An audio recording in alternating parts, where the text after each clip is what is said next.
नमस्कार।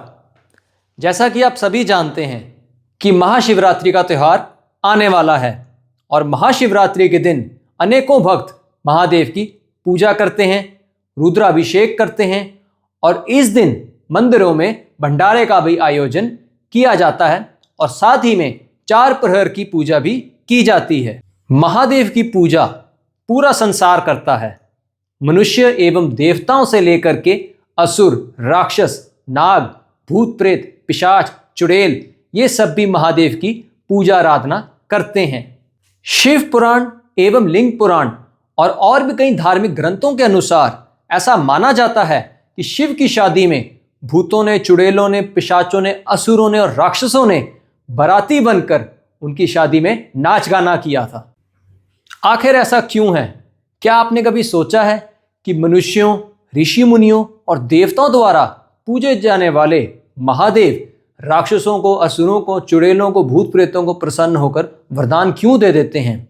जैसे रावण ने महादेव को प्रसन्न करके कई वरदान प्राप्त किए, लेकिन उसने उन शक्तियों का मानवता और देवताओं के खिलाफ दुरुपयोग किया। भस्मासुर, महिषासुर, जालंधर, इवन की शुक्राचार्य जो कि राक्षसों के, असुरों के गुरु हैं, इन्होंने भी अपनी भक्ति से प्रसन्न करके महादेव से संजीवनी विद्या का वरदान प्राप्त किया, जिसके कारण उन्होंने राक्षसों को पुनः जीवित करना शुरू कर दिया। अब महादेव ऐसा क्यों करते हैं? इसके पीछे के 2 कारण हैं।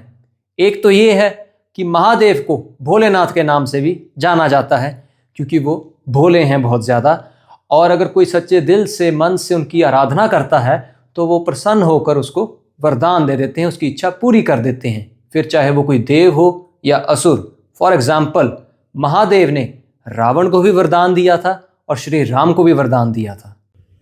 इसके पीछे का दूसरा कारण ये है कि जितने भी असुर हैं, राक्षस हैं, भूत हैं, प्रेत हैं, ये सब महादेव के प्रति इतने आकर्षित इसीलिए रहते हैं क्योंकि महादेव ने इनके लिए कोई भी मर्यादा सीमित नहीं कर रखी है।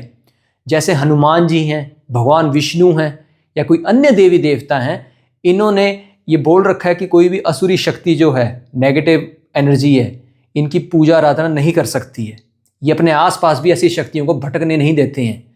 तो महादेव ने जब ये चीज़ देखी कि कुछ शक्तियाँ ऐसी भी रह गई हैं इस दुनिया में, जैसे राक्षस हैं, असुर हैं, कि ये किसी देवी देवता की शरण में नहीं जा पा रहे हैं, तो उन्होंने ये घोषणा की कि इस ब्रह्मांड की समस्त शक्तियाँ और प्रजातियाँ जो किसी भी देवी या देवता की शरण में नहीं हैं, आज से वो मेरी शरण में हैं। तो इसीलिए ये सब असुरी शक्तियाँ महादेव की पूजा आराधना करती हैं। इसके पीछे का ये भी एक कारण था कि अगर ये असुरी शक्तियाँ किसी देवी या देवता की शरण में नहीं आएंगी तो इन्होंने मानवता को और ज़्यादा सताना था।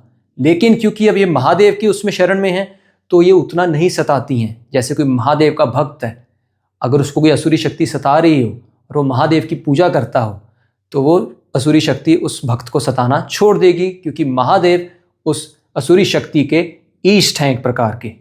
तो ये थे वो कारण कि क्यों असुरी शक्तियाँ जैसे चुड़ैल, राक्षस, भूत प्रेत आदि महादेव की पूजा आराधना करते हैं।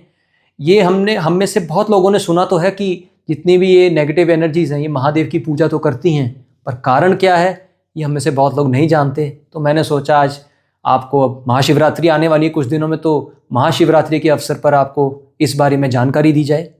और क्योंकि अब महाशिवरात्रि आने वाली है तो आप सभी को महाशिवरात्रि की ढेरों शुभकामनाएं।